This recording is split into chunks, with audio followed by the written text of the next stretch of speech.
on this episode of Swamp Loggers. Damn, it seems like this track is never going to end. The crew faces a looming deadline. All right, boys, let's get it done. Move it out. And prepares for a company move.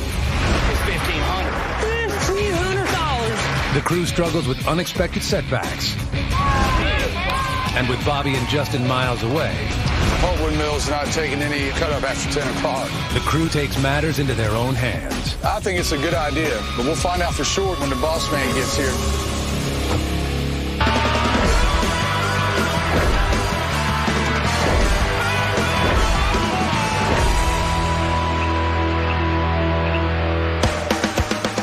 Over the past 2 months, the crew of Goodson's All Terrain has been on the buckle track, fighting bad weather, I'm stuck here. terrible roads, I'm slipping and sliding everywhere. and mill quotas You know they're not taking no pulpwood tomorrow, don't you? to get wood out of the swamp.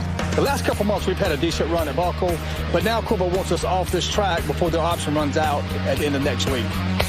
All right, boys, let's get it done. Move it out. Corbett needs us off this track, and they're going to send us over to the Lennon track. Last week, Right through here. Bobby scouted the new track. It's pure mud. I don't hit the bottom. Because of the proximity to the ocean, the track is flooded by tides on a daily basis, leaving the ground saturated. Damn. Oh, watch out, boy. Cottonmouth right there. Bobby reluctantly took it. This new track is going to be tough. It's one we've been trying to avoid, but Corbett needs for us to cut it. It's a wet stretch of swamp. The ground is very soft and unpredictable. This swamp can easily swallow up a machine if we're not careful. Our goal is to finish up the Buckle track and start hauling wood off the Lennon track by the end of next week. The first crew member on the Lennon track is Simitrio, Bobby's main feller operator. His stumper was brought to this swamp last week to give him a head start laying down wood before the rest of the crew makes the move. Today is my fourth day in Lennon's truck. We go try and find out and see if there's any wood that we can work with it. Because the ground is so wet, the machine can lose its footing and sink, potentially trapping Simitrio in a life-threatening situation. The biggest fear that I have in this truck is that every time we move, and I always have to be by myself. Something go wrong. The only thing I have is a telephone. So I got to call 911. How I explain to them where I am, you know. There's no address over in the woods. While Simitrio makes his way into the new swamp, back on the Buckle tracks, Well, start of a new week. Yep. the rest of the crew start their day. I mean, dude, we've got to have at least a week. I mean, with the wood we got behind us, but I don't know. If the mill does only hold us down to 45 loads, I doubt we're going to get 55 loads of logs. Yeah. Although they've eased up on the quotas, these quotas can still keep us from finishing up this track and make our move next week come to a standstill. I mean, it's possible we might be eating this week, but it's possible you might be bringing your own food to eat this week. So, Yeah. When is Bobby and Justin leaving? I believe Wednesday. Typically, when Bobby and Justin leave town, the responsibility to supervise the job falls on Dave. We have Bobby and Justin both leaving this week, and they're leaving Wednesday. There's always that fear of them leaving if something happening, and I'm just praying that it doesn't this time. Well, let's get to work. Truck coming in, truck coming in. While the deck crew gets their day started, Justin jumps into the shovel and heads deeper into the Buckle track to survey the log road. Well, I knew we had plenty of pulpwood to get our 45-load quota this week. The problem is the 55 loads of logs we need to get 100, so I'm going to head out there and just see what kind of wood we can expect to get out of these log roads.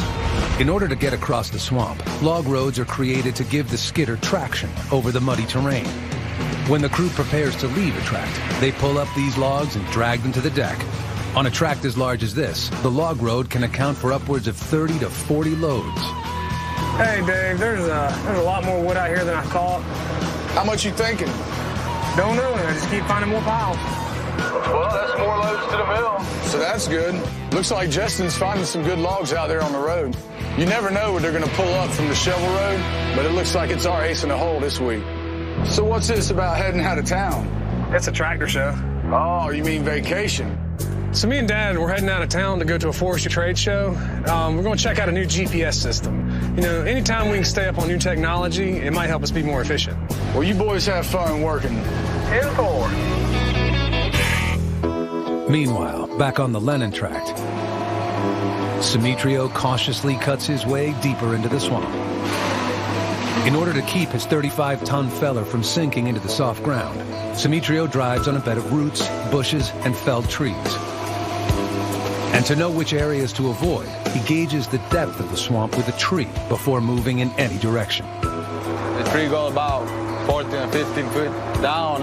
To go down that much, there's probably 50% water, 50% mud. Knowing the difficulty this tract presents, Bobby heads into the Lennon tract to meet with Simitrio. Simitrio, like it's getting deep over there. Some places like this part over here. It looks miserable is what it looks like. Yes. Have you tried to stick his tree in the ground yet? Sticking one about over there. And go about 14 or 15 foot down. Before it started slowing down. The ground's as bad as we thought. I mean, there's a lot of bad holes out there, and it's just one of them tracks that you just hope you don't lose a lot of money on. Let's cut what we can cut with minimal trouble and get out of here, because there's no point in going back there where we're going to lose a tractor trying to get stuck. This whole swamp is not worth what one tractor would be worth. Well, what we're going to do is just stick with our game plan. We're going to try to get as much as we can.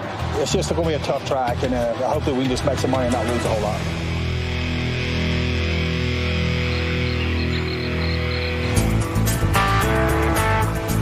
It's Tuesday morning, and after delivering a solid 21 loads out to the mill, the crew hopes for another good day.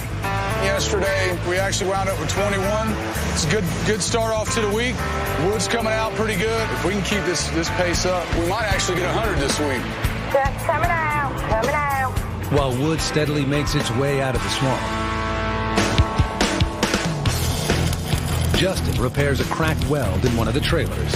I'm well enough to crack it down a spot trailer. Any little cracks the DMV will look at and could find you for. So anytime we see one start, we'll try to cover it up. It's just one more thing on the list to do before we get out of here. I don't want everything to run smoothly, so get all this little stuff out of the way. Anxious about leaving town for the rest of the week, Bobby checks in to make sure everything is running okay. What else we need to kind of look at before we leave? Besides this, the only thing I really wanted to do is just check that sawbuck out with that loader. All right. Other than that, everything's running. Hold on, Justin. Let me get this. Hello? He's putting you out of service because of a tire leak. Okay, I'll run up there. All right, bye. What's up? Joy got stopped by DMV. I'm going to go out there and meet up with her. I'll be back. All right. The North Carolina Highway Patrol frequently stops logging trucks to ensure all vehicles meet the minimum safety requirements. DMV stops us all the time. They'll just walk up and, check the truck out and make sure everything's all right with it. And apparently she's got a slow leak in one of the tires, which, it needs to be fixed, but the tire's not flat, so why are you going to put that truck out of service? See, it's stuff like that North Carolina DMV officers do that makes it hard to make a living in North Carolina. This is the one week we did not need this to happen. Coming up, What's wrong, Joy? Bobby pleads his case. If we give her back to the woods to fix it, It's got a cut in the tire. It's an out of service. And later, Guys, can't haul any pulpwood today. Bobby leaves Dave in charge. Our biggest fear is you hate to worry him with a phone call.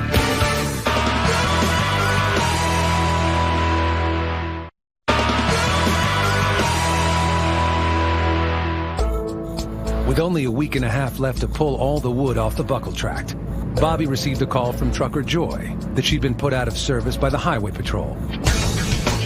He arrives to find Joy on Highway 11 with the state trooper still on scene. What's wrong, Joy? I've got a tire that's got a split in it and leaking air. The Highway Patrol cites any truck or trailer with an air leak in its tires and immediately issues an out-of-service notice until it gets repaired. I've argued the point that this is the reason that we've got the tire system on it, but because he can feel it and hear it, it's in the book that he has to put me out of service. Bobby's trucks all have a built-in air pressure regulation system that keeps all the tires at 100 psi, even with a puncture or leak. This keeps the trailers road safe until they can get repaired. This might look like a simple flat tire, but if the officer decides to put the truck out of service, it's going to cost us at least $500 to get a road service crew to go out there and change the tire. Right now we need every trailer pulling wood, and this is not the time we need this. This system that you have is different than what we're used to. We're used to, if it's got a cut in the tire, it's an out of service. Right, I got you. We're about 5 miles from here. Okay. Can we give her back to the woods to fix it? Absolutely. As a courtesy, we do, if it's a very short period of time, we can do a police escort just to Does that mean $300? No. Until 9 or so. No, you'll be out of service. You'll be placed out of service once I get you there. I'm going to escort you there just as a courtesy. How much money does North Carolina want? Had a turn signal out on the trailer. The tire. The turn signal is $50. The tire's $30. Okay, I can pay that. Okay, that's not as much as I thought it was going to be. The ticket only cost $80. We didn't have to call a road service crew out here to fix it. So all in all, we got off pretty easy. Well, sir, thank you. Right. I'm going to go get some parts. We'll see you. Tighten up, Joe, and keep your tires checked now.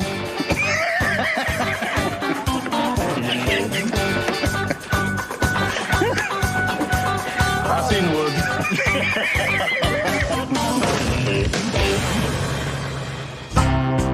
By late in the day, Bobby returns to the swamp. You got 2 or 3 loads of logs over there, ain't you? And checks in with Dave about their progress cleaning out the buckle tract. I mean, didn't know when. 21. Just hoping this is going to be the 100 load week, but and we're on course to get it. I mean, if we can get 100 loads, we'll be in great shape to move off the buckle track next week. Well, me and Justin are going to have to lead tomorrow, but from what I see out there, I think y'all be all right here. But yeah, I mean, I couldn't believe how much wood was back here. A lot of scrapping to do. A lot of scrapping, but let's get out of here. Well, Bobby and Justin going to be gone for the rest of the week. Maybe everything can keep running. Yeah, if everything goes all right. With Bobby and Justin gone, Dave is left in charge of the crew. Our biggest fear is you hate for them to go out of town and then have to worry them with a phone call saying something's wrong. Guys, you know, We can't haul any pulpwood today. whatever pulpwood you find, Try and leave it where it sits and pull us some logs. No problem, 10-4. The first order of business for Dave is handling the new mill restrictions. I got a call from the mill this morning. They were going to stop taking wood until Thursday morning at 7. So we're going to pick through the logs again, something we were used to the first 2 weeks of the shutdown. Hopefully we can get enough to send out 100 loads this week. all right, you can go, Bubba. Helpful. Truck coming out. But just as the crew starts their day, Abraham's truck breaks down. I don't know, maybe the problem is the clutch. I don't know fix it, but Justin not here and Justin not fix it. This is a little problem. Is the clutch going? Yeah. And it's gone. We're going to get it by to get a trailer on hook. Fellow truckers Wayne and Joy stop by to help Abraham out.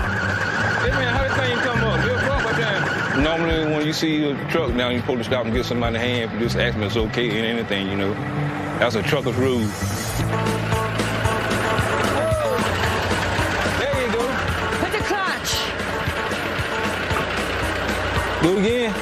Indeed, Justin, I believe. After looking in the hood, we couldn't figure out what was wrong, so Joe and Abraham unhooked the trailer, and I got in. I just put it in gear and bumped the starter and let it pull itself out. Got to work as a team to keep going. Everybody helps, you know, usually helps sometimes. Paint the Oscar-mobile. You You can do it. It's a lot of twists inside. After the Oscar's out today, it just makes sense to put Abraham in his truck so he can spot trailers the rest of the day.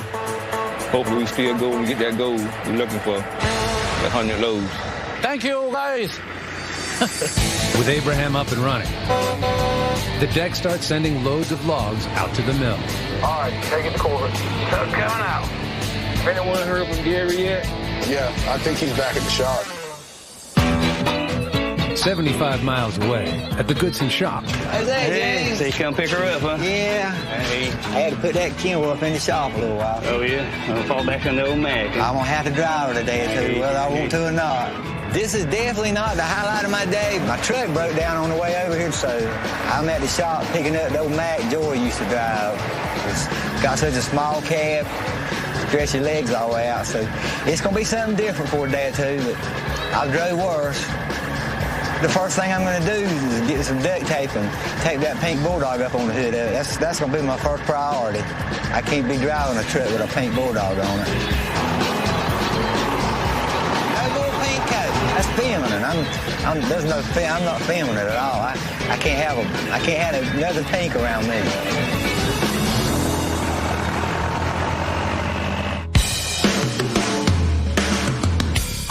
All right, Joy, you're number 18. 10-4, just coming out. It's late afternoon, and the crew's been having a good day, sending loads of logs out to the mill. Come in, Dave. Yeah, go ahead. I got more logs for you. Great. 10-4. We had a good run going today. Daryl and the guys were able to find some logs, and we were able to feed the mill all day. Go coming in. Also, with Abraham running the spot trailer and all the pulpwood we're sitting on, we should have plenty to hit the mills running in the morning. With the day winding down, Demetrio. Dave checks in with Demetrio, who continues to cut over on the Lennon tract. How's it going over there? This muddy over here take a long time to move around. I think I'll be over here till next week. Well, I was just calling to check on you. We're about to wrap this day up over here. Hopefully the pulpwood mill will be straight tomorrow and we can reach for that 100. I hope so. It is a mess over here because this is just forward. Call me if you need anything. I'm good. All right, bud. Be careful. Careful.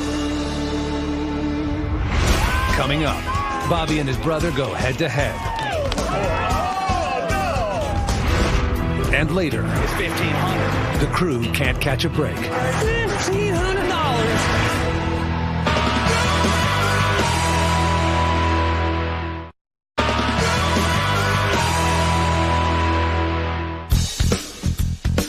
Yesterday, with Bobby and Justin gone, Dave and crew managed a second successful day hauling wood, pulling 19 loads out of the swamp and leaving them with only 20 loads to reach 100 for the week. But even with the good effort, the crew is still anxious about reaching their goal. My dinner that I did not eat last night, I didn't lay down until midnight. That's kind of rough. Worried about getting this 100 loads today. You always want to give the bosses good news when they leave you in charge. We had a good day yesterday, and all we need now is 20 to get 100. All right, Bubba, That's one of 20. careful. If we can get 100 loads by Friday, that'll put us in great shape to move to that Lennon track. All right, Joel, you're number 2. 18 more to go. Don't back that trailer in them butts. 10-4. While the crew gets their day started, 1,000 miles away in Arkansas, We are in Arkansas. We're at a logging demo, and basically what that is all the logging manufacturing people will bring their latest and greatest out to the woods, and it's actually a live demo. Rick, how you doing, sir? Good, how are you? Nice to meet you. Here, everybody comes to you and really get an idea of what the tractors are actually capable of doing. Y'all the GPS guys? We are. Tell guys. Bobby Goodson? Dallas guys. Dallas, nice to meet you. We actually come here to look at the Genesis GPS system. This GPS unit adapted to put on skidders. Here's what Demetrio would see in the cab. He would see where he's at relative to the environment he's trying to work in.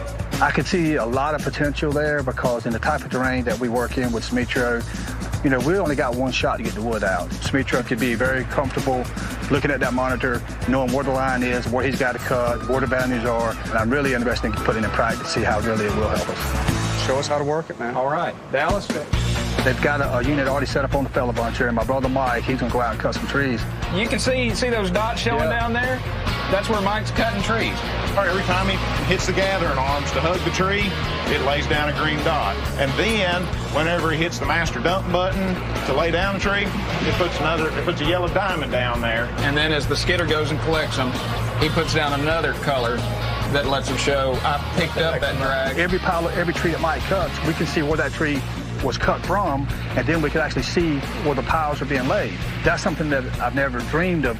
Now with fuel $4 a gallon, the last thing you need is a man riding around on a tractor trying to find wood. I really think we're going to get one because I feel like it's going to something that'll benefit our job, and anything that we can do to benefit our job and make our job easier and more efficient, we have to do it. So y'all are going to enter the loader competition, right? What loader competition? Well, it's a competition to see who's the best loader operator, and I'm just thinking brothers and fathers and sons here, this would make for pretty interesting. It might make for a comedy show. Or a fight, one of the two. There you go. Yeah. Well, gentlemen, we appreciate it very much. Dallas, enjoyed it. Y'all have a good afternoon. Enjoy the job. All right. back in the swamp. All right, Gary, we're good to go. 10-4. Track coming out. coming out. The crew has been working hard to get all the remaining wood out of the buckle tract. All right, guys, let's take lunch. Careful. We've been keeping the ball rolling pretty well. Today, we needed 20 to start the day with. We're only loading the 9th load for today, and I'm hoping things are going to pick up after lunch. Where we got to go? I guess up here. Welcome to the Prentice Loader Championship. Just need you to complete this form. Every time they have one of these tractor shows, they got the Prentice Loader Challenge. It's just a thing where you try to move the wood from checkerboard to checkerboard in the shortest amount of time. As long as I beat him, it's all good. I had to redeem myself a little bit from Bobby supposedly whipping me in bowling one time, and caught a lot of flack off that, so I got a chance to get him back. First up, it's you, Bobby. All right, Bobby, on your mark, get set, go!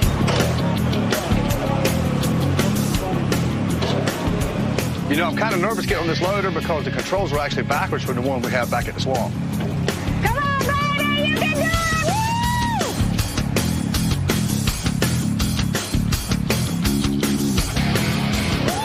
First log, pretty good by Bobby. Didn't tip it over or anything. I got the first few over without too much hassle.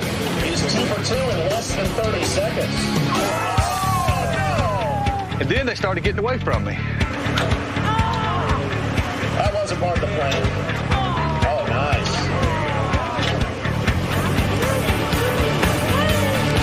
There it is, a great run by Bobby Goodson.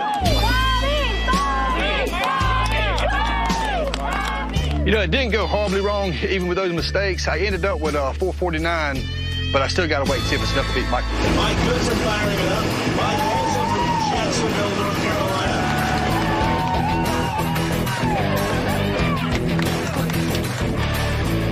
Mike's got a little smoother approach to it. Good job. Slow down. White and square, Mike. White square.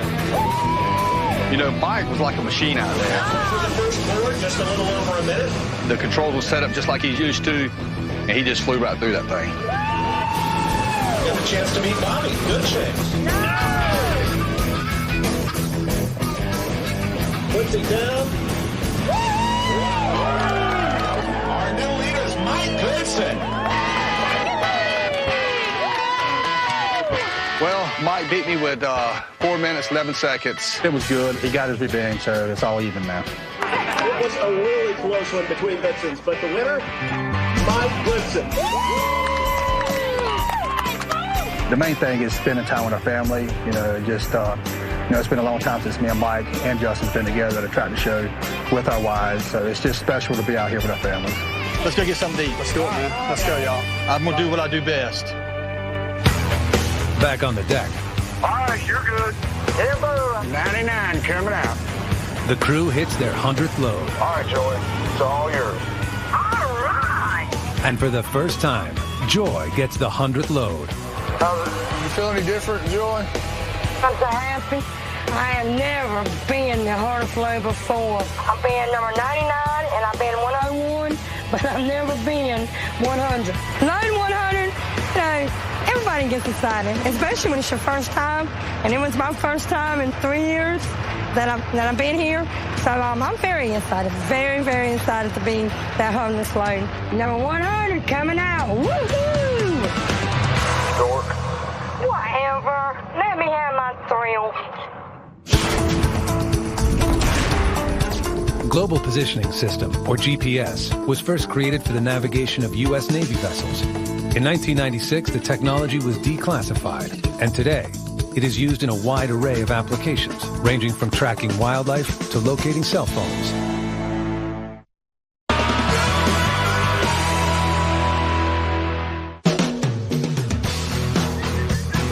After a few days away on business, Bobby and Justin arrive back at the swamp and check in with the crew. Metro, you need some fuel?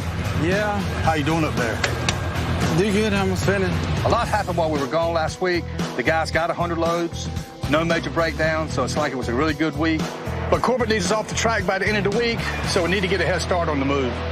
What you think we need to do, Justin? Probably need to get the shovel over there and the pull tractor to get some wood piled out, don't we?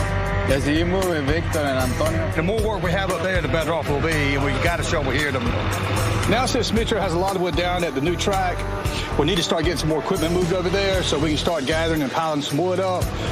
Even though we got a lot of wood still left here at the buckle, we got to get cleaned off. We still got to hustle over here because we absolutely got to be out of here by Friday.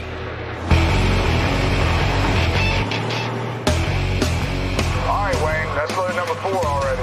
Dave and William continued the task of cleaning up the remaining wood off the buckle tract. This is a long track here we on. We've got a lot of shovel road here to pick up. Damn, it seems like this track is never going to end. The last wood to be hauled from this tract are the trees Simitrio laid down to create the shovel road, the system of roads used by the Clambunk and Skidder to bring wood out of the swamp. On the 250-acre buckle tract, the shovel roads are long and can take several days to pull up and bring back to the deck. All right, Wayne, hurry back. Looks like there's plenty more wood where that came from. Still coming out. So the crew must move at a steady pace if they want to haul all the wood out by Friday. Hurry on back now. Here we go. Lowboy coming in. Bo arrives on the deck with the lowboy trailer, ready to start moving equipment to the Lennon tract. Justin carefully maneuvers the 37-ton shovel onto the trailer. We're moving the shovel up there to the new block, and Victor's going to hitch a ride with Bobo and go ahead and start stacking the wood that Simitrio's cut. We've got a lot of wood left here at this track to load this week, so we'll have 2 tracks running at the same time. Truck coming out. With the shovel loaded, Bo begins the hour-and-a-half drive to the Lennon tract. So far, the move is off to a good start, and soon, loads of tree-length pulpwood should be ready to haul off of the Lennon tract.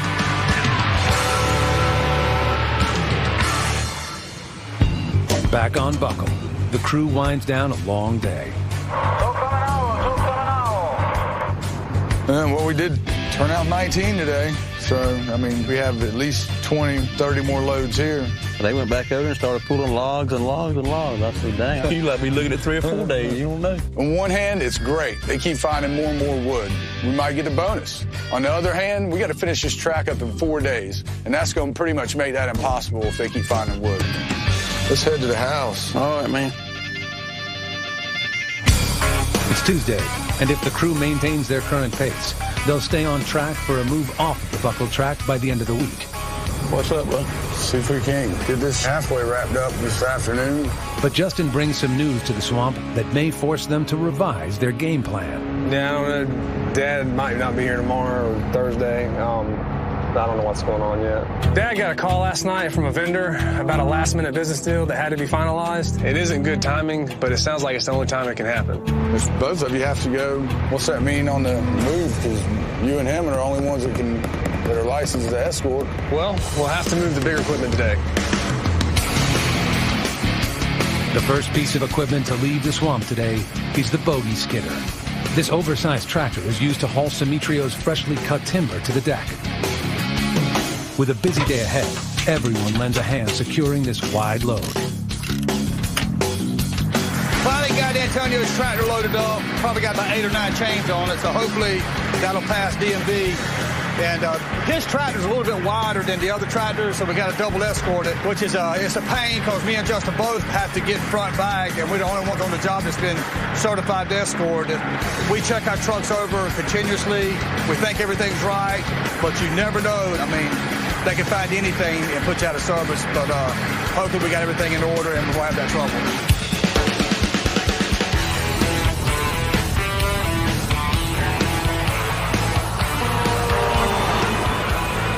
While the crew begins their 62-mile journey to the Lennon tract.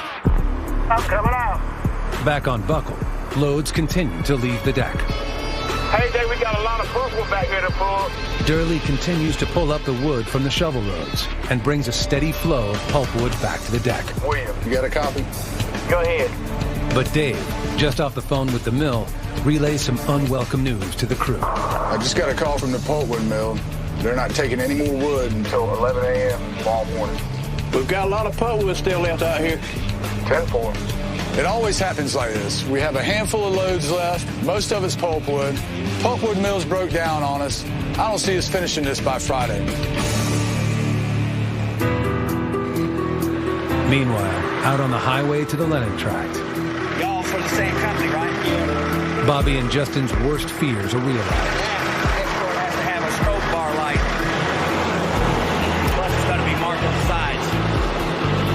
As an escort vehicle, I'm gonna go measure the back.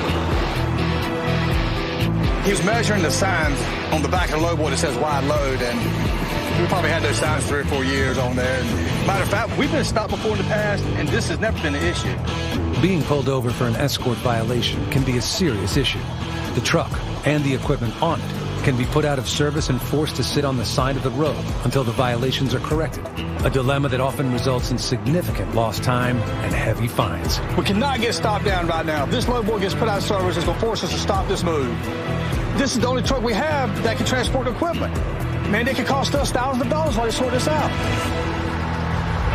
Coming up, as Bobby's inspection woes continue. Pulpwood mill's not taking any cut up after 10 o'clock. Mill restrictions destroy their plans. We're not going to haul much wood today. That's not good for helping us move. That's not good for anything.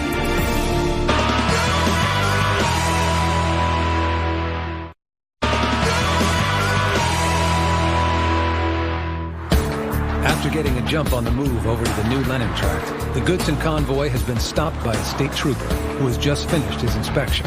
Violations for not having a banner to the right dimensions is going to be 100. That violation of an escort requirement is $1,500. $1,500 because my signs are a couple inches too short. You know, $1,600 for these violations, it's crazy. And I saw the trooper go back to his car, and the only thing I could think of, he's going to come back with more fines. And we just don't need that right now. Hey, just so you know that it's even going to be a better situation, even though you meet the requirements of the permit for having an escort license. The only thing you're going to need is a bar light on the top of your truck. Okay? And then your banner requirements have to meet the banner requirements. Okay? So instead of hitting you with a $1,500, I'm going to put it as an individual violation for the bar light, and also put it as an individual violation for him for the banners, and put them together. So instead of having $1,500 and $100, it's going to be $100 total. Can I hug you? Well, we appreciate it. All right. Now, apparently he talked to somebody, and I guess if it's the company truck escorting its own equipment, you don't have to have an escort vehicle.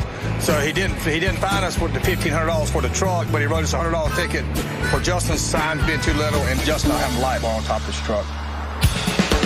After a 45-minute delay, Bo is finally back on the road to the new Lennon tract. Truck coming in. One skidder coming up. And completes the move of the bogey skidder, bringing the Goodson crew one step closer to getting this track up and running. With the day winding down. Hello. What are you doing? Oh, got the truck cranked up with the AC kicking. Bobby checks in with Dave one last time before heading out of town in the morning. How many loads y'all end up with? 18. Billy and them say how many more loads they had? How much wood's left out there? Another day and a piece, I'll put it that way. Did you hear that, Bobby? Yeah, well, that's good then. I guess tomorrow, just keep hauling all the wood you can. But more importantly, until I get back Friday afternoon, keep the loaders on buckle until you get that wood hauled out of there. All right. Appreciate it, buddy. All right, Bob.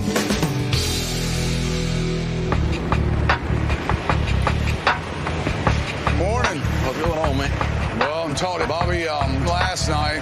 We're not going to move anything else until we get this wood up. Because if they got all day, then we both need to be here. It all looks good today. If nothing goes wrong, we should get a lot of loads out of here and be off this buckle track by the end of the week. With the mills wide open, William and Dave begin the day by cutting up and organizing the wood on the deck. In order to finish this move as scheduled, the crew will need all trucks running today. However, William, you got a copy? Go ahead. Bo just called and Said he moved his doctor's appointment up today, so it looks like we're going to be one truck down. Well, that's 45 loads that won't leave this date today, for sure. Bo's last-minute doctor's appointment hurt us a bit. I'm going to need every truck up and running just to stay on track. The other trucks are going to have to push harder today. On the other side of the deck, Gary, still driving Joy's old truck, gets ready to pull in for another load. But almost immediately, he notices a problem. Hi, Gary, what's up? I think I'm overheating. It's running about 220, and I know that's not good, and it's not shifting very good either. I'm going to take it easy with it and try to get it to the shop. But I'm going to need a ride home. All right, I'll let David know. I was doing the best I could do with it. It don't have any power at all in high gear. Something's not right about it. You can't run it as high water temperature as it did. It'll truck's not running right. He said he can't even get it in high gear. So we're going to try to get him home. It's the first day Bobby's gone, and we got 13 loads. Not a good day. I'm really getting worried about finishing this track by Friday. All William and I can keep doing for the rest of the day is cutting up wood and getting the spot trailers loaded for tomorrow.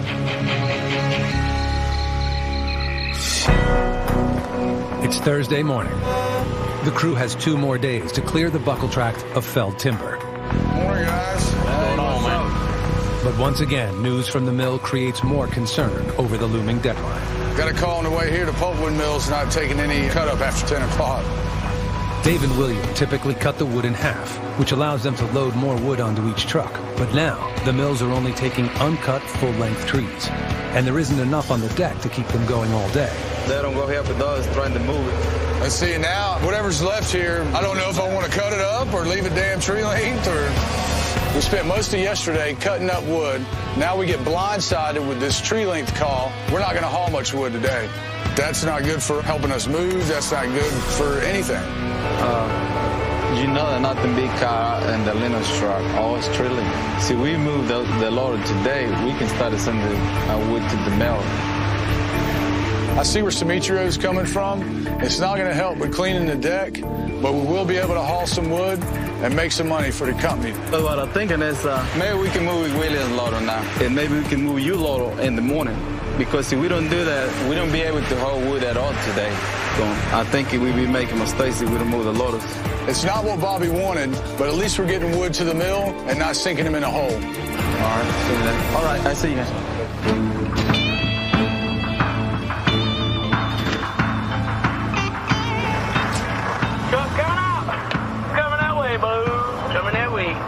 The move of Williams' loader will start the setup of the deck at Lennon, a full day and a half early.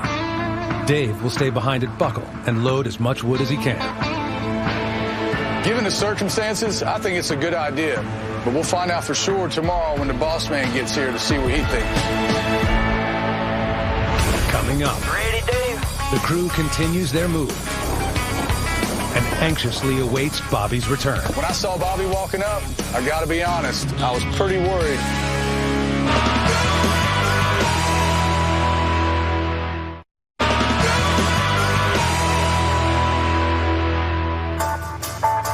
All right, Wayne. That's number 8 so far. You're the last load.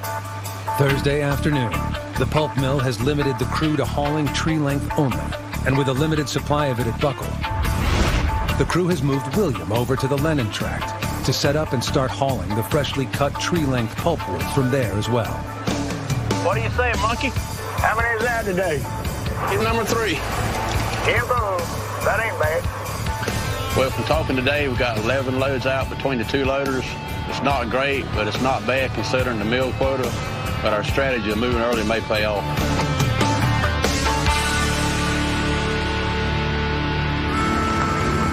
It's Friday, the last day to get all of the felled wood off of Buckle.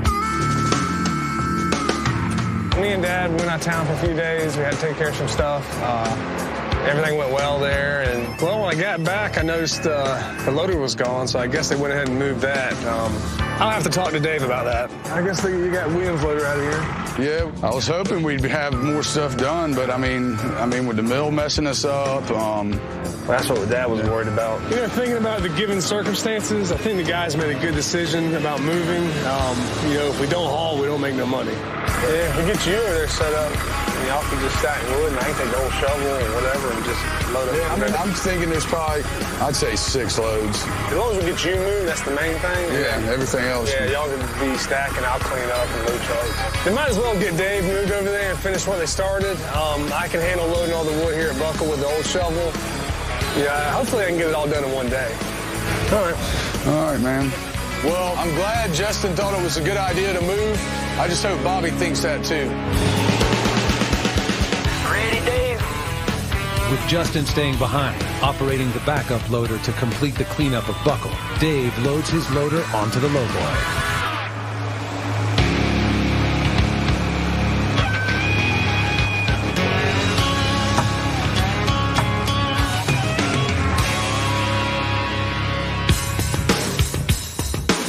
An hour and a half later, Bo and Dave arrive at Lennon with the second loader. Got my loader moved over here, which is pretty much the last piece of logging equipment to be moved over here. But we did it. We're going to work with this wood. And the wood looks just as crappy as everyone said it did.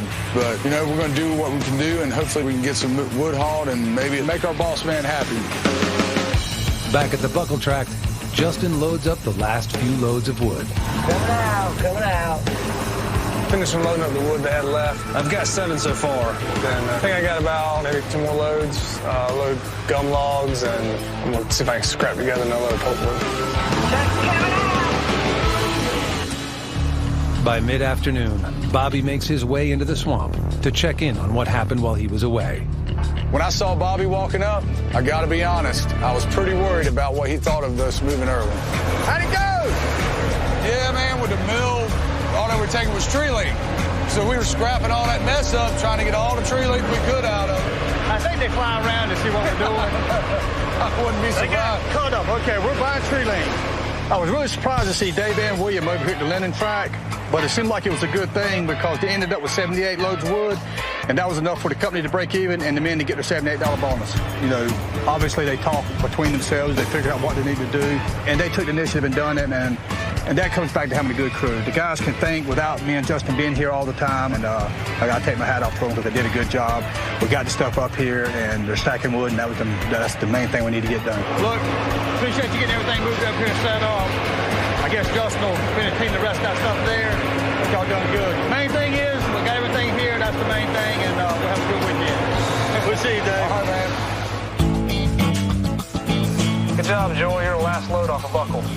Woohoo! It's a good feeling to be the hardest load off the buckle last week and the last load off the buckle this week. I'm just glad we made our goal and got off the buckle in 2 weeks. Track coming out. Last load out of here. Gonna miss you, buckle. The crew really made me proud of them this week. We accomplished everything we needed to. They made good decisions on moving the equipment. Even though we had some trouble with the roads and whatnot at Buckle, we're going to miss those 100-week loads we had there. The track we're going to, we know what we're up against, but we're just going to make the best of a bad situation. Want to learn more about life in the swamp? Go to discovery.com/swamp loggers. On this episode of Swamp Loggers, Bobby and crew barely hang on at Lennon. Are you okay? As low production A massive 12 loads drives the company into the red. I mean, you really are not making any money. You're losing money on this track. With pressure from Corbett mounting. I need 20 a day. Costly mistakes. It's going to cost us at least 5 to 10 loads. And news of another bad track. This track here doesn't look very promising. Bobby is forced into a decision that could push the company over the edge. I hate to say no to a track, but I don't want to risk my relationship with Corbett.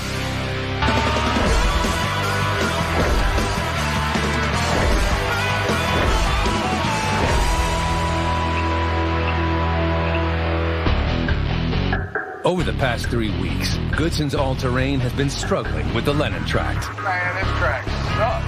Battling the long hauls. It takes you 45 minutes to an hour just to get from here to there. Poor timber. We're working with crappy wood. We're not making any money. And dangerous terrain. Well, you got to be very careful. If you just make a wrong move, you can lose the track.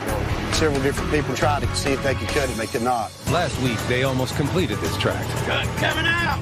But Corbett Timber added an additional 40 acres. We got another 40 acres on the other side to cut. Prolonging the loggers' time with this terrible timber and making it impossible for Bobby to make a profit. It's 2 hours away, and it's got bad wood. Right now, it's just a matter of survival. With the end of their time on this tract in sight, the crew arrives early, hoping to get a jump on the day. When we first moved here, I thought we had a couple weeks of cutting, but now they've added 40 more acres to it, and that's going to cause us to have to move a bunch of equipment around this week. The crew morale is low, everybody's tired.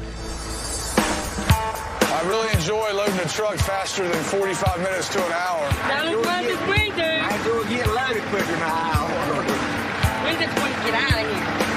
All right, let's get this day going. As the rest of the crew arrives, Justin gets an unannounced visit from Corbett Timber buyers Leslie Davis. What's happening? What's happening? And Ross Lewis. Justin, how you doing, bro? Well, Production's kind of low, so if you can pick it up anywhere or we can help, let me know. I need 20 a day. Goodson crew need to be motivated, and that's what I'm here to do, is see if I can help them get motivated a little bit today. All right, we'll do our best. Y'all take it easy. All right. Feeling the pressure from Corbett and knowing they have yet to deliver more than 16 loads a day from this tract, Justin consults with Bobby. Hey. Morning. Just got done talking to Corbett and them. They're worried about this track, wanting us to get 20 loads a day off of it. And They want 20 loads a day out of this stuff. We're lucky to get 15 loads a day out of here. I mean, I told them we do the best we can, but How can we motivate the guys anymore? just hurry them and get it done so we can get out of here. You talk to the trucks and just tell them to push it. I mean, the harder they go, it'll make the guys in the woods go harder. I just tell everybody, you know, the quicker we get done, the quicker we can get out of here. All right. All right? All right. All right, guys, let's step it up. Corbett needs to haul more wood out each day. Let's show what we can do. You got it. No problem. Get going. We'll do our best. As the crew shifts the operation into high gear, Yeah, let's go chase the snakes. deep in the swamp, Bobby shows Simitrio a 10-acre stretch of good timber they missed last week. But right over that way, there's a little strip of decent wood. Last week when we were cutting out here, we missed this little section of timber. It wasn't well marked, and we didn't know we were supposed to cut in this far. He wrapped up to it there. We're supposed to cut all the hardwood in the low-lying areas. So we're supposed to cut that side too? Okay. Low-lying areas. Here we go. This is what we need right here. This spot is good, you know. Yeah. You want to mess with it? I guess the only thing we can find out is try out with a stump. This wood right here is exactly what we need right now to get the load count up. The wood's a lot bigger. We can load the trucks faster. We're going to get Simitrio moved over here and start cutting as soon as possible. Back on the deck, the crew hustles to get more loads out to the mills. Hey, Darley, how's it going? I'm pulling one more load your way. That's good. I'm hoping to get one more truck out today. 10-4. As the day winds down, Bobby checks in with Justin. How many loads did they get? 17. It's not quite the number Corbett was hoping for. At least we broke the 16 curse. For the first time, we've got more than 16 loads off to the mill. The crew really pulled it together. And if we can keep that momentum going, we'll be off this track in no time. See you in tomorrow. It's Tuesday. As the crew pulls, loads, and hauls the wood, their pace is noticeably slower than the day before. It wasn't looking too good this morning the way it was starting off. The wood's small. It's everything we can do to get the loads that we've been getting. We hustled so much yesterday. There's not hardly any wood on the deck today. I hope Simitrio can get that wood cut soon, because we sure can use it. I think I loaded 2 loads all day Friday, and we're going off. We probably worked 10, 11 hours, and I loaded 2 loads. Man, I'd be so glad we'll get out of here. You know, we all are doing what we can do to get more loads out, but it's taking twice as much time to load them, twice as much time to get to the mill. Usually I can make, 4 or 5 loads a day to the mill. I'm lucky now to get 2 loads a day. I just be glad when we can get on another track so we all can make some money. Don't know when to get in my way. I'll run you over. But coming out. Deep in the swamp on the 10-acre patch, Simitrio is making headway towards the large timber. As he carefully inches forward, only a few trees stand between his feller and the more valuable wood. But the swamp's saturated ground slows him down. Every time when I reach and cut a tree, you can feel the whole thing started moving. Now, Simitrio must gauge the depth of the swamp before moving forward, checking for dangerous sinkholes that could swallow his 37-ton feller. 60 foot is pretty deep. You'll be almost to the top of the boom there. You'll be able to see nothing out of the stump. With Simitrio unable to move forward on this 10-acre patch, their hopes of getting to the good timber and turning things around are dashed. Simitrio calls Bobby with the bad news. Hey, Bobby. Hey, Simitrio. What's up? I'm way back over here where we was walking this today, and the water's so high you can't even see the creek that we find this today. That's not what I wanted to hear. I was hoping we could get that good wood out of there. I don't think I'll be able to cut them. Yeah. All right, look, we'll get you over to the 40 acres so you get that wood cut. Okay. All right. You know, we were hoping for a break on this track, and that 10 acres of wood, it would have helped our load count a bit. But now, there's no way to get to it. I'm not happy about it, but it's not worth risking the safety of the crew or sinking a $300,000 tractor. We'll just have to figure out some other way of making it up. While the stumper is moved to the final 40 acres. Back on the deck, the crew hurries to get their final loads out for the day. All right, we're good to go. 10-4. Coming out. After a disappointing afternoon, Bobby checks in with Dave. How much you get? We're sitting on 14 right now. Man, that wood is so bad. If they could get out of here quicker, we probably would have got more, but... Well, maybe we get 15 today anyway. All right, buddy. I'll see you tomorrow. You know, I'm disappointed that Smitro couldn't get to that good wood. It was really our only shot of getting our load count up. With another day of low load counts weighing heavy on his mind, Bobby arrives home and meets with his wife and Goodson's all-terrain business manager, Lori. Going over some of these fuel bills and figuring out what the fuel is. When I got a few numbers, I called Bobby in so he could see it, because sometimes that's the better way to get him to understand what's going on instead of just telling him. $21,263 in fuel. A month. A month.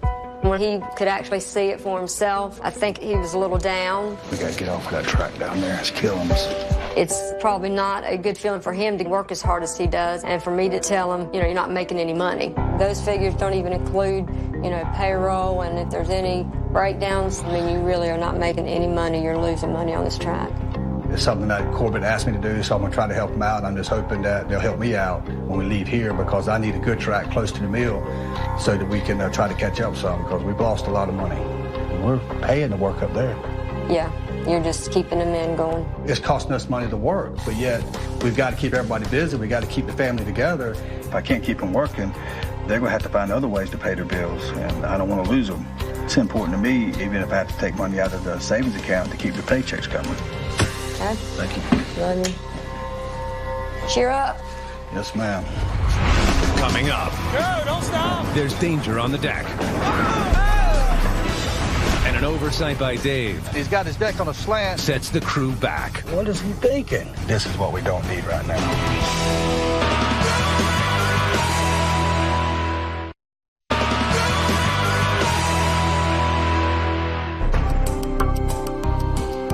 After Smitrio failed to reach the stretch of good timber the crew badly needed to increase load counts, Bobby meets with Justin. Fuel has absolutely killed us up here.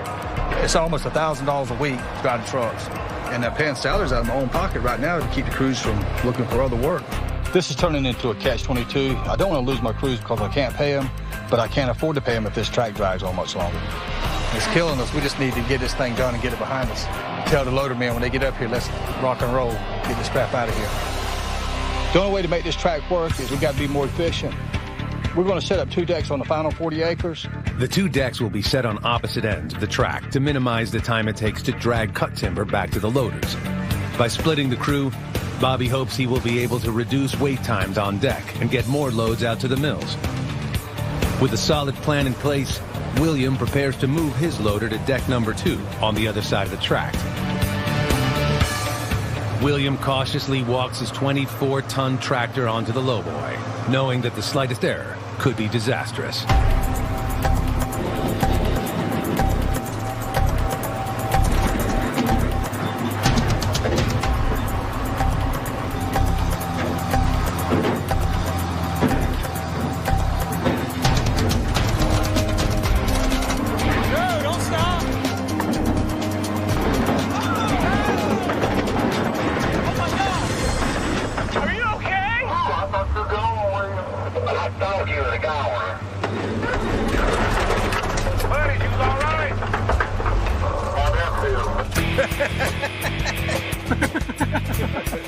I really don't know what happened, but it turned around so quick, it almost turned over, and we'd had a disaster then.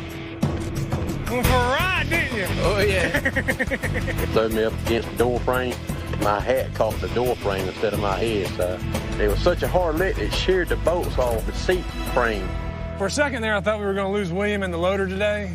It's always dangerous walking that equipment up on the lowboy. You couldn't pay me enough to be you right now. I'm a lucky man. I didn't get hurt, the machine didn't get hurt. I gathered myself, caught my breath, settled down. I said, well, I can do this. I'll go back and do it again. Don't stop. Go, go. It's a touch-and-go situation every time you load it. You have to respect the danger of it, but you can't let it get the best of you.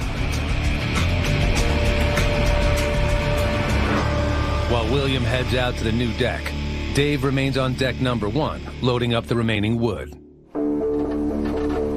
Meanwhile, deeper in the swamp, after failing to get to the good wood on the small 10-acre stretch, Simitrio has moved over to the final 40 acres. He's making progress, but is disappointed with what he sees. The guy's not going to be too happy because I don't find any good wood over there. With Williams' loader en route to the second deck, the rest of the crew hustles to prepare the new deck. Now that we got William on the second deck, hopefully everything will go smooth. Any delay at this point, it's going to just prolong our stay here, and it's going to load them around them in. Back on deck 1. You're number 16. That's the last load out of here today. Yesterday, with the crew split between 2 decks, Goodson's All-Terrain had hoped to haul Corbett's requested 20 loads to the mill, but only managed a meager 16. With the rest of the crew working on deck number 2, Dave starts his day by loading the remaining wood off the first deck. That's all we got. You're the last load from over here. And prepares to move to the third and final deck on this tract. After watching William yesterday, I definitely didn't want to go for that ride.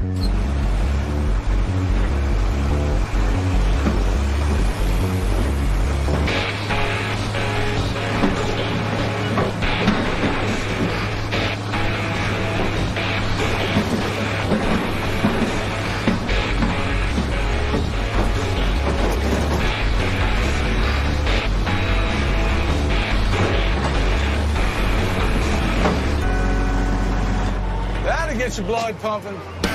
Dave and his loader make the quick 20-minute move to the final 40 acres, where he hurriedly sets up the third deck. Back it on in. I'm ready for you. Unfortunately, in his hurry, he didn't find level ground. You have a little trouble today? What are you talking about? Everything's fine. It'll go a little better.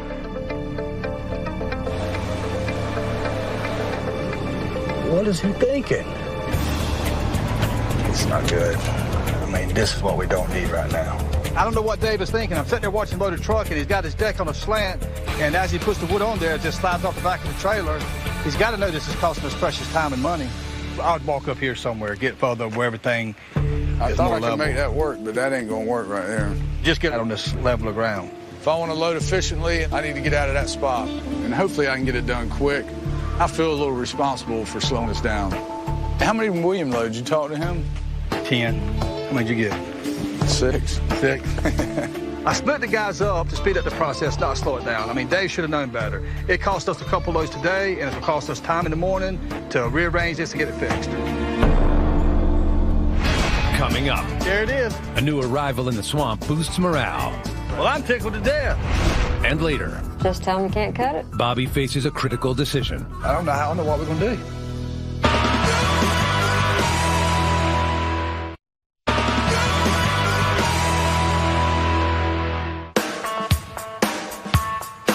It's early morning on the last day of the week. Bobby arrives before the rest of the crew to start the time-consuming task of fixing the deck. Yesterday, Dave moved his loader to deck number 3 to join the rest of the crew on the final 40 acres of the Lennon tract. Unfortunately, the loading area was set on a hill, causing him to lose several loads to the mill. We lost a lot of time yesterday. The wood kept sliding off the trailer. It was too far down the hill. I wanted to get here early this morning and get this deck fixed. We just can't afford any downtime today, and we've got to make up for lost loads from yesterday. You're here early? Couldn't sleep last night, could you? Figure If I don't get there ain't no wood gonna be hauled.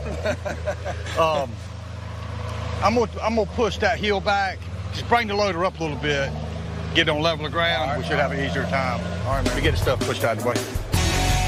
After an hour of regrading, Bobby and Dave finish resetting the loading area, and deck number 3 is back in action.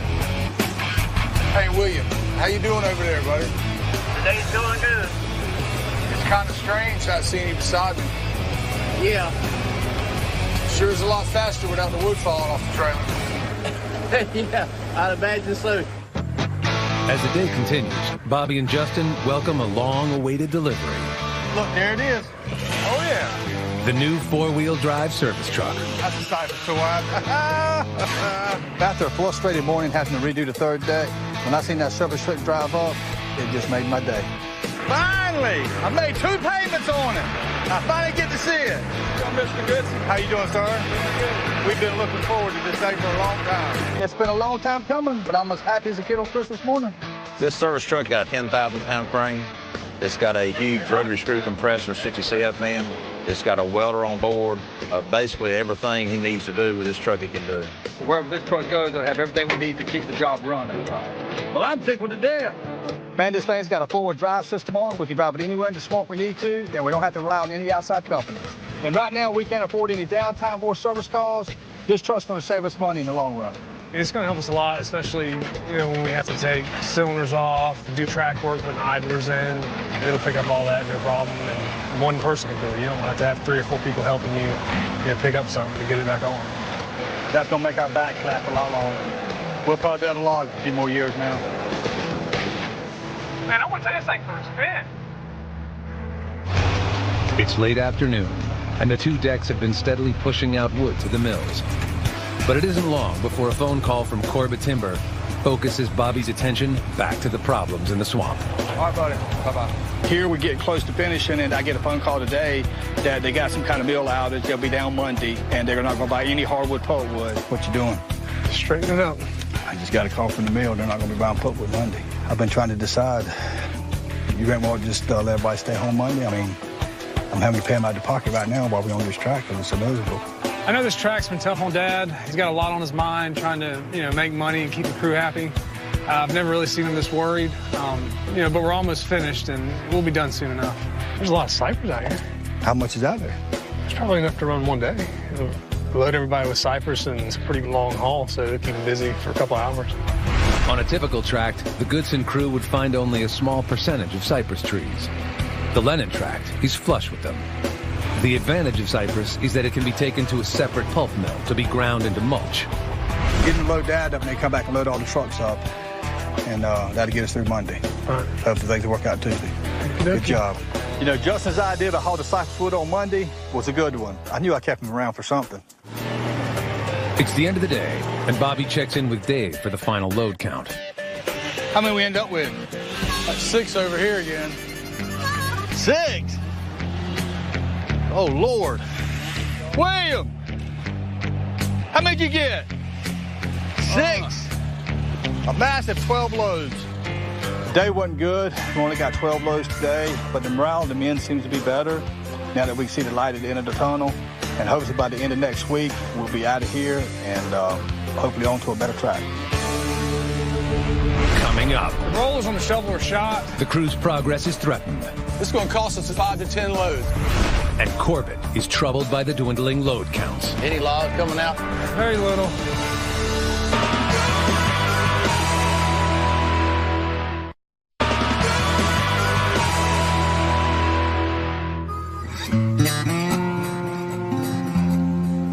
After weeks of challenges on the Lennon tract, the crew arrives for what they hope is their last week in this swamp. This ain't worth a damn right here. How much longer you reckon we're going to be on this track? I hope at the end of this week, ready to go. You know where we're going when we leave here? Hopefully we can go ahead and get this thing finished out this week. Sorry as the wood is. I mean, it's just nothing to brag about. You think it's going to get a little crazy over here now since now we got everybody? Speed things up. Finished up the second deck this morning, got all that cleaned up, shuffle over here. We got everything set up beside David. 2 loaders a whole lot quicker than one. Maybe we'll go ahead and knock this thing out. You finally made it. Careful. The pulpwood mill down today? Yeah, temple. We knew that the pulpwood mill wasn't going to be taking any wood, which is really going to slow us down because all we can haul is logs and the cypress pulpwood today. On top of that, Victor's shovel's down, and all we have left is the wood on deck to last until they fix it. Victor uses his shovel to sort the timber that Simitrio cuts down, and then loads it onto Durley's clam bunk, which hauls it back to the deck. With Victor down, no new wood is getting hauled to the deck. The rollers on the shovel are shot. They help the tractor walk a lot easier, and without them, the track could fall off. To avoid a costly and time-consuming breakdown in the swamp, the shovel must be repaired immediately. Where's the striker at? I throwed it down here. There it is. And one roller's gone. The other one is jammed up underneath the undercarriage, so we're going to have to cut, to get the busted one out. So hopefully we can get this done pretty quick before the deck runs out of wood. Whew. All right, Wayne, you're good to go. And full. Truck coming out. As the deck crew pushes out the wood they have, Mr. Goodson, what's happening? Hey! Corbett timber buyer Leslie Davis arrives to check progress on the track. What are you doing? I just come by to see what was happening. I've been real concerned. Seems like our production has dropped. Any logs coming out? Very little. Well, if you can get 15, 18 today. 15. Hopefully, we can get a little bit of wood stacked. And if they buy like they're supposed to tomorrow, we'll be right back in there. Good. You always get a little nervous whenever Corbett starts checking in more and more. It turned out decent last one. 76. We got to get this shovel fixed and get wood moving out of here. We got to have a real good last week. That kind of stuff goes a long way with keeping Corbett happy. Well, try to keep it around 80. I know you will. 10-4. 40 miles away. Is it bad luck to park on a dog's grave? Like Rex died here. Then we need to flag that off? Yeah. Let me get my stick. Bobby meets with Ross from Corbett Timber to scout the Castle tract, which could potentially be their next tract of wood. Wow. We need rock climbing gear. Would you rather go down side the road and walk back? I kind of need to see what's here because we got to come this way somewhere. This track is a tidal swamp just like one we're on, and the ground is really muddy and soft. See the size of timber picking up? Yeah, I can see the big wood right up there. Back over in there. This right here is a bad. It's just right off that hill. It's going to be tough. Yeah, the wood wasn't looking too good either, and after the house we had at Lennon track, this track here doesn't look very promising. And this is the only place really today. This track's got power lines running across it, and when you got machines with booms swinging around, it's not safe. Yeah. What do you think, Bobby?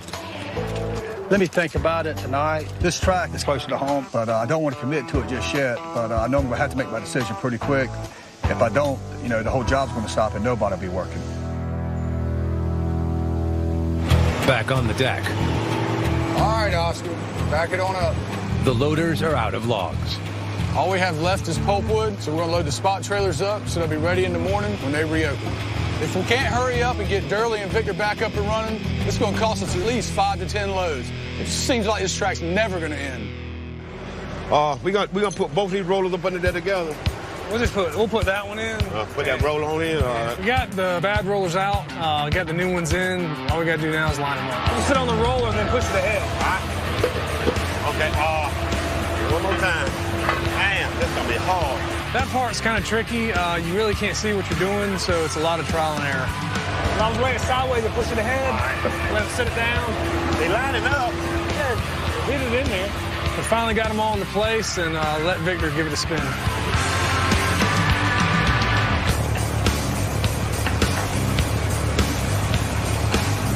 The tracks appear to hold up. Okay, guys, back up. 10-4. And now, Dave, you're gonna be happy. I got some logs coming. 10-4. as Victor and Durley get back to sorting and pulling logs to the deck. All right, Abraham, clear the deck. You got it. 10-4. Get another truck on here. Got some logs jumping. Dave and William reunite to spend the rest of the day pushing wood out to the mills. We're all anxious to get off this track and wound up with 17 today. The wood's coming out fast. We don't have a long pull. We're not going to be here much longer. Up coming out. Up coming out.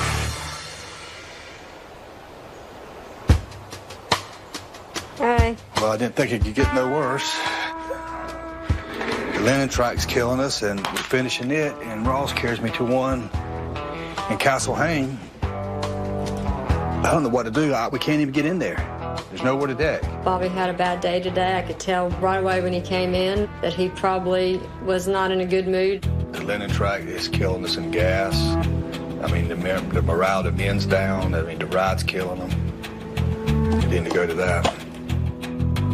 Normally, if you have a bad track, the next one will be, good or great and sort of evens things out. But he's just not convinced that it would be really feasible. I don't know what we're going to do. checkbook's looking really bad and you've had a few weeks of your loads being really down, but I don't know that that's, I mean, I don't know what your options are, but. All that I'm scared of, if I tell them no, I mean, they could not show us anywhere. So, I don't know what to tell you to do. Well, I hate to say no to a track. I mean, we need to stay busy. We got to get our load count up, and I don't want to risk my relationship with Corbett, but we can't afford another bad track, and I'm just going to have to think about this for a day or so. Say a prayer. I'm going to go jump in the shower.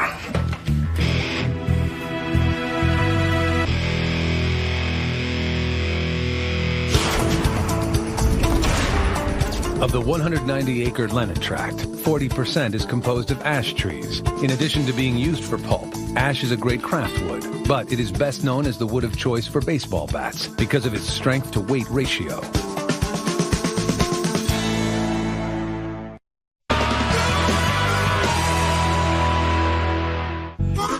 It's Wednesday morning. After a successful Tuesday, delivering another 17 loads, the crew is up to a respectable 34 delivered for the week. Good morning. Good morning. How's it going? Not too bad. Hoping we can wrap this mess up in the next day or so. I am too. With all the wood cut, the crew is eager to finish and move on to a new track. Simitrio's meeting Bobby over at Castle Hayne. Hopefully it checks out, but it's still up in the air. And that'd be nice to be 40 miles closer to home. I'm still a bit nervous because I heard this new Castle track is going to be a nightmare. I really hope we don't have to take it. But then again, we all have mouths to feed, and we're going to do what we got to do. Did you hear about that wildfire? I heard several fires burning. There's one in Bladen County, the other side of White Lake. They're hitting close to home. Something as dry as it is. They said it'd take eight inches of rain to put that fire out. Yeah. There's a fire burning out near Jacksonville. A few of us live out there. I pray that they get it under control before it burns any of our homes. All right, man, let's get done. All right, man. 40 miles away, Bobby and Simitrio arrive early for a meeting with David Robinson. I didn't sleep much last night. I don't like telling, the Foresters no, so I wanted to come back out here with Simitrio before I go to Corbett with an answer. The loaders will have to set over that way somewhere underneath the power lines. The tractor's gonna have to come out and come up behind the loaders. That's gonna be hard. I want to make sure I'm not jumping any rash decisions because you never want to bite the hand that feeds you. We got a good relationship here. I would hate for anything to happen. We've been with them 12, 15 years, and they've been good to us, and I think we've been good for them. That's wet. Look, just watch the tree. Yeah. They are about 5 feet from me, and just with this movement, look at the whole tree move. They're not looking good at all. It's pretty wet. When I step on the mud, you can feel, you can see with the small little trees moving around. It's a bad sign. Can you imagine putting my 32 tons over here? Yeah. Simitrio wasn't too impressed either, so that's enough for me. There's some pretty wood in here, but it's just it ain't worth the effort it takes to get it out. Got to pass on this one. Well, my mind's made up, and now I'm going to have to see what Corbett says when I tell him no. Corbett's David Robinson arrives to meet with Bobby and Simitrio. Hey, Dave. Hey, man. What's the deal? I don't think we're going to have to pass on this one. Is it impossible? I mean... See, have you seen the track? No, just from the highway. Right here is a trailer. And the power line comes right across the deck area here. And the only place to put the decks, to have somewhere the tractors come out, the decks would have to be like right over here. But that guy lives back there, we can't block his driveway. We have to take the power lines out. Turning it down. No, that doesn't happen very often with Bobby. We're right on the corner, right there on the... We walked over here, walked down in there, and Simitrio was doing like this right here. You can see the trees around him. It's just like jello. The trees are just shaking. I mean, I ain't saying there's no way to get in there quick. We'll have to spend some money to get a deck in there. Mm-hmm. Bobby, he basically tells me it's impossible. I have no reason to doubt him. It sounds to me like it's just not enough room to operate and load. The landowner will be disappointed. I was thinking I might get the cold shoulder, but David had a hunch that could happen, and he already had a backup plan. This is this one. We're up here at the gate. We had another option, and we decided to use it. I know he's happy about that. You want us to, me and him jump in our truck, follow you in there? That'd be fine. All right. You know what's funny is I was worried about ruining my relationship with Corbett, but after working with him for 15 years, they trust my opinion. Bobby and Simitrio arrive at the church tract and begin a new scout with David. At the wood, you can see the tops of the big timber right over there. Let's step in there and see what we're looking at. That's good wood, you know. This way here is not bad, you know. Right. The ground is wet, you know, but there's no sinking hole. You know, this track has got some good wood. It's much better than the last place we was at, and it's got a good place to deck. After fighting the Lennon track now for 4 weeks with low production, low morale and all that, this track here is exactly what we needed to get the guys, you know, pumped back up. Dave, I appreciate you showing us this. This is a little better than what Ross had for us. Good luck with it. It's good. It's exactly what we needed. As Bobby and Simitrio head out, back on the Lennon tract. Hey, guys. Justin said they locked down a new track. Anything's got to be better than this place. Word is spreading about the new tract. We're all anxious to get off this track, and I want to see that stumper on that low boy heading to the new track. Let's get the wood loaded up on these trucks and get out of here. Careful.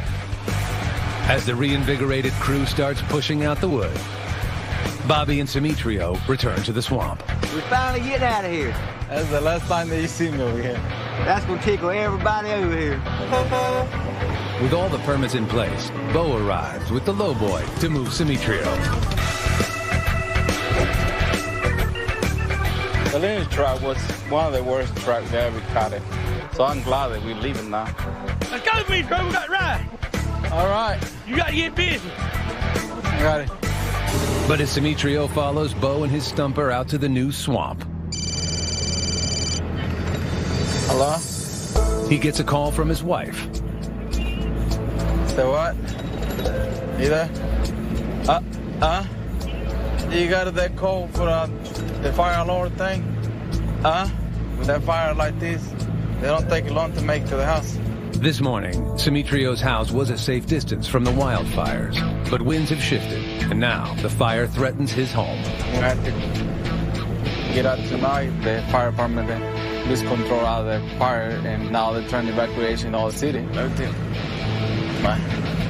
The fire about 5 miles, 10 miles from the house. So, it's pretty bad. Hey, Simitrio, what's up? I just got a call. It's a fire and close to my house. Really? I need to go evacuate my family. Well, do what you got to, man. We'll take care of the stuff. Thank you, Bobby. We'll be praying for you. Thank you. 10-4. Simitrio arrives at his house, and with the fire 5 miles away, he wastes no time getting his family to safety. You guys get though, and we started loading everything in the truck. It was hard to leave the house, but we can see the smoke from the house. It's okay. It's okay.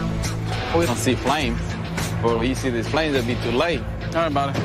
Okay, let's go. We just praying to God that the way that He blessed us with this house, He just not going to take it away. Coming up, the weather defeats the crew. Murphy's Law got us again. And Simitrio's fate There's a fire truck. is revealed. I'm worried about all this smoke over here. Y'all got that fire out yet?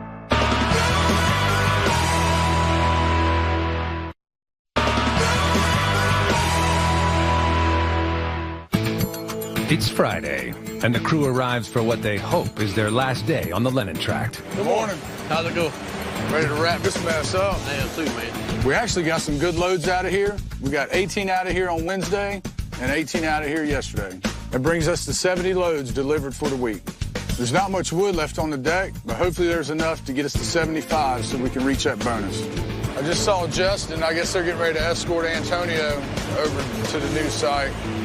That's a good thing. I'll be glad to see this place go. See it in my rearview mirror and never turning back.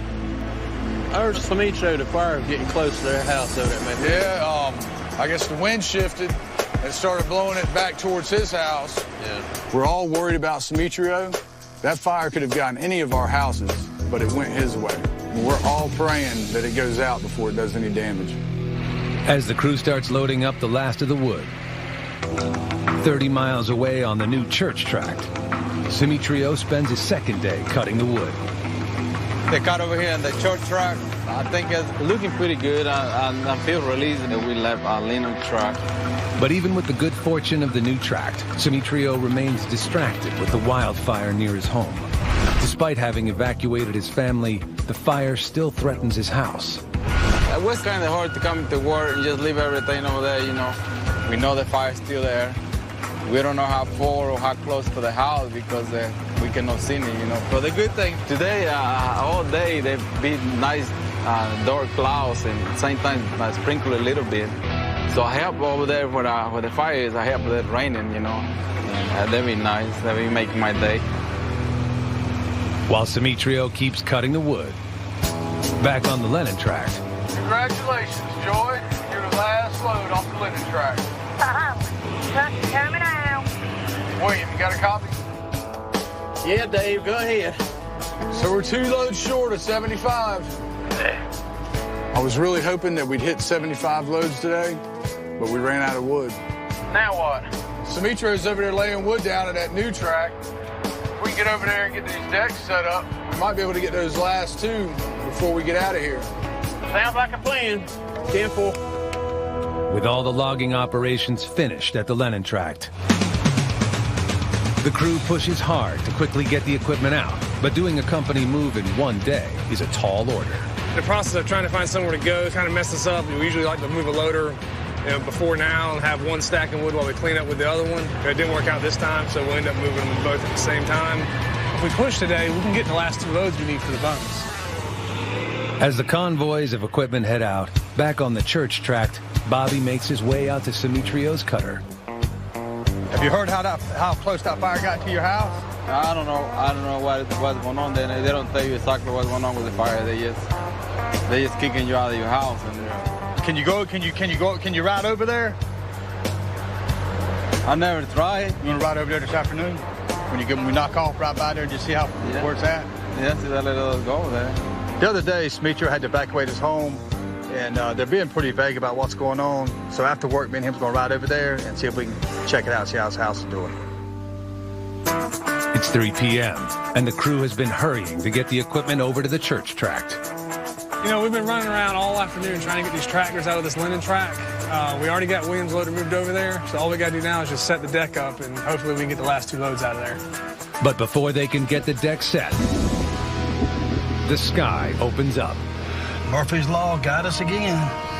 The rain's definitely going to make it hard to keep our momentum, but we did get our deck set up, but I'm not sure we're going to get the loads off, which is too bad. How many loads we get today? David said he needed 2 more. I guess we got 73. Yeah. Well, he said. At least we set up. It's a better wood anyway. I'm glad everybody hung in there and done what we had to get out of that place. I am ecstatic to be leaving Linen. I'm tired of driving 2 hours up there, and we finally got some good wood, so I'm really happy. Good job, guys. Even though we didn't hit our 75-load goal, it feels good to have that terrible linen track behind us. Right now, we got a good spot. We got some good wood. The crew's a lot happier, and I'm sure we'll have some 100-loaded weeks in the near future. Simitrio. I told Simitrio I'd go with him tonight to check out his house. We're fixing to head out now, and we're praying for the best. There's a fire truck. Oh, the fire truck back over there. See that smoke over there? It looks like haze. Yeah, they're probably right. They're close to my house. I guess they just wasn't taking no chances when they told y'all to get out. I can see all this smoke and the firemen and the police. I'm worried about all this smoke over here. I don't know how close the fire is to the house. As they get closer to the house, Bobby and Simitrio spot a fire official and stop to get an update. Y'all got that fire out yet? No, the rain did a pretty good job on it. How close did it get over here? It's hard to say. Phillips Road, Williamson Road, something like that. Okay. Well, that's good. Y'all done a good job. Maybe it'll rain some more. Yes, sir. Have a good day. Don't see the orange flames down there nowhere. The fire don't even make it over here. Still there, no? Yep, I think it is. Yeah, it's still there. Good. Well, Simitrio, your house is still here. Yeah. That's a blessing. Yeah. You know, it's been a long couple of weeks. I think the worst of it is behind us. Simitrio's back in his house. The dreadful linen track is behind us. It's weeks like this that make you think about the people that are around you, and I know that I work with a great group of people, and I am so blessed, and I couldn't do it without them.